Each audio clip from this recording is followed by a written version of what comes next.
क्योंकि हमारी जो व्यवस्थाएं बनाई हुई हैं, जो मनीवादी व्यवस्थाओं ने जो व्यवस्थाएं बनाई हुई हैं, वो इस प्रकार बनाई हुई हैं कि हमारे लोग हमारे महापुरुषों के बारे में ना जान पाएं। हमें एक के ऊपर एक रखा गया है, एक के ऊपर एक जातियों में बांट दिया गया है ताकि हम आपस में मिले नहीं। ये सच्चाई है। एक जाति है वो कहती है हम इससे बड़े हैं, दूसरी जाति है वो कहती है हम इससे बड़े हैं, तीसरी जाति है वो कहती है हम इससे बड़े हैं। सबको अछूत रखा गया, लेकिन उसमें भी मैं उससे ऊपर हूं, मैं उससे ऊपर हूं, मैं उससे नीचे हूं, और कभी भी हमें एकता नहीं आ पाई। और यही वजह है कि अन्य दल, अन्य लोग हमारा शोषण करते आए हैं। आज देखिए आप अपने आसपास झांक के, कितने लोग आपके ऐसे हैं जो संपन्न हैं, और जो संपन्न हैं क्या उन्हें जानकारी है समाज के विषय में? नहीं है। जो संपन्न है उन्हें जानकारी नहीं है, उन्होंने शहरों में मकान ले लिए, वो समाज की तरफ वापस से मुड़ के नहीं देखना चाहते। और जिन्हें जानकारी नहीं है उनके पास सोर्स नहीं रह गए हैं, शिक्षा का स्तर बिल्कुल गिरा दिया गया है। मुझे घटनाएं कुछ याद हैं बाबा साहब के बारे में, संत गाडगे जी महाराज के बारे में, कि संत गाडगे महाराज बहुत ज़्यादा शिक्षित नहीं थे, बहुत ज़्यादा पढ़े लिखे नहीं थे, लेकिन उन्होंने हमेशा शिक्षा को जोड़ दिया। उन्होंने हमेशा साफ सफाई को जोड़ दिया कि जहाँ रहें वहाँ अच्छा रखें, वहाँ का परिवेश अच्छा रखें, आपस में अच्छे से बातचीत करें, आपस में मेल जोल बढ़ाएं, और शिक्षा को बहुत महत्व दिया। हालांकि वो खुद बहुत ज़्यादा शिक्षित नहीं थे, लेकिन उन्होंने शिक्षा को बहुत ज़्यादा महत्व दिया। जब बाबा साहब को बहुत अपनी यूनिवर्सिटी बनवानी थी, अपना कॉलेज बनवाना था, और उनके पास ज़मीन नहीं थी, जगह नहीं थी, तब गाडगे महाराज ने, संत गाडगे महाराज ने अपने पास बुलाया और कहा कि ज़मीन मैं दूंगा तुम्हें, मैं ज़मीन दूंगा, तुम अपना स्कूल बनाओ, तुम अपना कॉलेज बनाओ और लोगों को शिक्षित करो। एक समन्वय की भावना थी उनके अंदर, लेकिन आज के समाज में वो समन्वय की भावना नहीं दिखाई देती। हमारे लोग जानबूझ के, उन्हें पता है, सब कुछ पता है कि ये अंधविश्वास है, ये सारी चीज़ें, उसके बावजूद भी उन चीज़ों को फॉलो करते हैं, उसके बावजूद भी उन चीज़ों के पीछे भागते हैं। इसी प्रकार अंधविश्वास, इसी प्रकार बहुत सारे रीति रिवाज हमारे समाज में हमारे चारों तरफ घूम रहे हैं, जिनका कोई अर्थ नहीं है। वो सिर्फ कहीं ना कहीं हमारे जेब से पैसे निकलाने, कहीं ना कहीं हमें और ज़्यादा कमज़ोर करने के लिए बनाए गए हैं। भारतीय समन्वय संगठन के बारे में आपको बताना चाहूँगा। 23 साल इस संगठन को हो चुके हैं। इस संगठन का काम क्या है?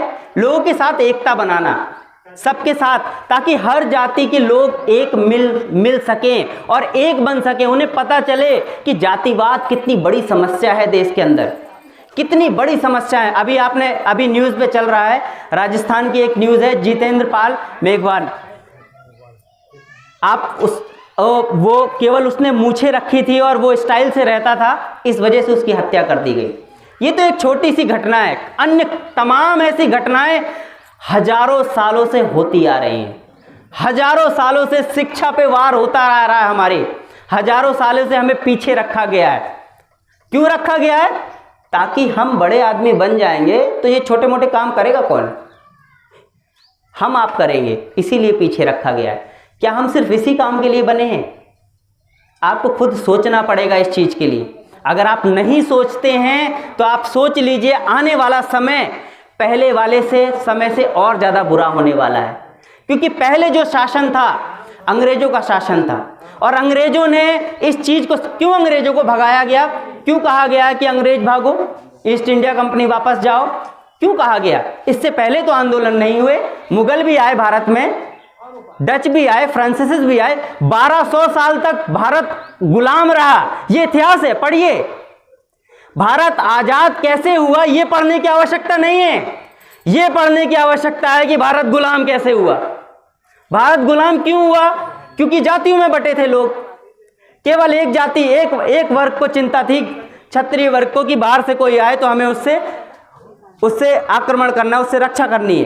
दूसरे लोग गुलाम थे, उन्हें पता था मुगल आए, हम तो, हमारी जिंदगी तो वही है, हम तो तब भी वैसे रहेंगे, दूसरा आएगा तब भी वैसे रहेंगे। उसको फर्क ही नहीं पड़ा, टूटा हुआ था, इसी वजह से गुलाम है। आज भी सब कुछ बिक रहा है, रेलवे बिका, एयर इंडिया बिका, LIC बिका, सब बिक रहा है, क्योंकि देश टूटा हुआ है। और ये बिक रहा है, किसकी चीज़ें बिक रही हैं? हमारी, जो हमें सुविधाएं देती हैं। हमारा गरीब आदमी जाता है रेलवे स्टेशन, जनरल की टिकट ले लेता है, दिल्ली चला जाता है, बम्बई चला जाता है, कलकत्ता चला जाता है, आराम से बैठ जाता है, रात किसी दूसरे शहर में गया, कहीं बसेरा नहीं है, स्टेशन में जाके सो गया। लेकिन अब ऐसा नहीं होगा। अब ऐसा नहीं होगा। आपकी हर छोटी सी छोटी चीज के लिए आपसे जेब से पैसा निकाला जाएगा, आपको गरीब बनाया जाएगा, आपके रोजगार छीने जाएंगे, आपकी नौकरियां खत्म की जाएंगी, आपके आरक्षण की सुविधाएं खत्म की जाएंगी। 70 साल ही तो हुए हैं आरक्षण को हजारों सालों से आपने आरक्षण का फायदा उठाया, हजारों सालों से हमें वंचित रखा। 70 साल में पेट में दर्द होने लगा। होता क्या है 70 साल में? सिर्फ एक वंश आगे बढ़ पाता है। मुझे याद है, मैं क्यों बता रहा हूं ये सारी चीजें। 2 साल ही तो हुआ है। 2 साल पहले मेरे खुद के परिवार में जागरूकता नहीं थी, क्योंकि ये पीढ़ी दर पीढ़ी जागरूकता आती है, पीढ़ी दर पीढ़ी। अब मेरे बाद जो पीढ़ी आएगी, मुझे पता है कि उन्हें मुझे किस तरह से आगे बढ़ाना है। हमारी पीढ़ी ने बहुत ज़्यादा शोषण सहा, जैसे तैसे गुजारा करके शिक्षित हुए, जैसे तैसे करके नौकरी हासिल की, और नौकरी हासिल करने के बाद इतना बोझ उन्हें काम का दे दिया गया कि उन्होंने वापस पलट के अपने समाज की तरफ, अपने बच्चों की तरफ, अपने लोगों की तरफ नहीं देख पाया, वो सिर्फ लगे रहे। लेकिन अब जो पीढ़ी आ रही है, उसके अंदर ये समझ है कि हमें आगे कैसे डेवलपमेंट करना है, कैसे अपने समाज को, अपने लोगों को विकसित करना है। लेकिन वो तब हो पाएगा जब हम एक हो जाएंगे। एक कैसे होंगे? हो ही नहीं सकते एक, क्योंकि हमें शादी ब्याह के लिए अपनी ही जात की लड़की चाहिए।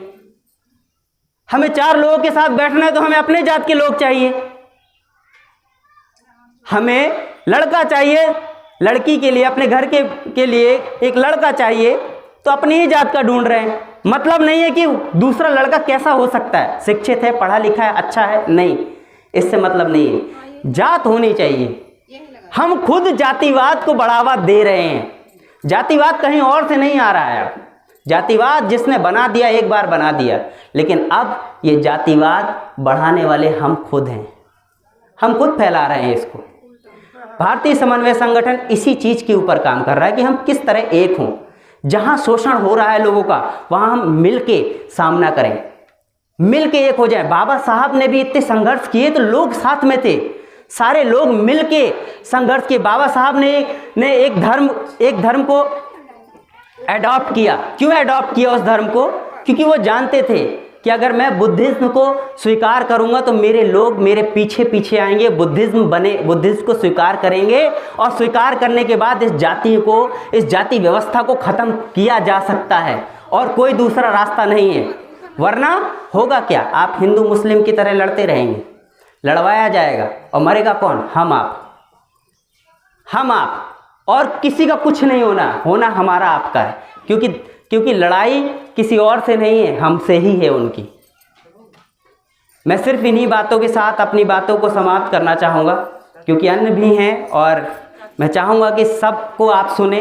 लेकिन जो मेरा मैसेज है वो सिर्फ एक ही है कि आपको अपने दिमाग से जातियों को ख़त्म करना पड़ेगा। जब तक आप स्वयं जातियों को ख़त्म नहीं करेंगे, तब तक ख़त्म नहीं हो सकता। जय भीम, नमो बुद्धाय।